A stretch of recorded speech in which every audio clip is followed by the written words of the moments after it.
Is this the kind of data that will force the Bank of England to hold, basically, through the rest of this year into 2026? Can I take out November as a potential cut from the BOE, given what the numbers I'm looking at on the screen right now look like? I wouldn't take it out yet. I think, right.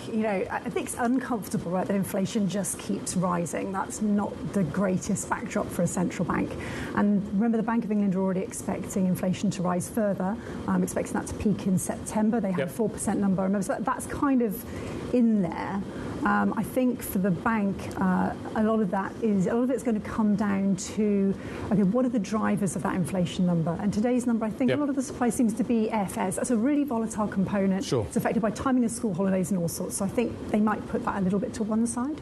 And they'll look instead at the labour market, the trajectory for wages. So I think, in terms of upcoming data, I wouldn't rule November out. Are these the kinds of numbers that will allow Labour, I'm not talking about the Labour government, the Labour to say, basically, we need a pay rise? Because at the moment, the labour market appears to be weakening, and therefore you take the wage risk out of the inflation risk.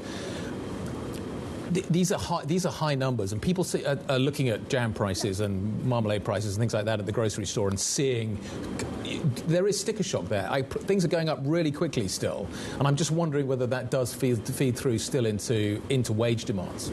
I think so, yes. And things like the energy bills especially as well. Those very visible prices that consumers see. So, yes, and that's one of those things that the Bank of England are worried about, right? That's why they keep talking about inflation persistence. Does it feed through wages, through wage demands, into more persistent inflation? So we're watching that very carefully. Because at the moment, in terms of the labour market, what we can see is that it does look like it is deteriorating. It is weakening. As you said, it does take some of the pressure off, I think.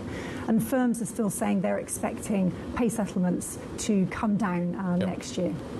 But you don't see, good morning to you, Melanie, you don't see this piece of data as saying, right, that's it, no more cuts then from the Bank of England, even with the services inflation rate that starts with a 5, and services is so much of the UK economy. Services problem, services is sticky, but the bank, remember, they've been moving away from just looking at the overall services inflation number and trying to dig down to core services.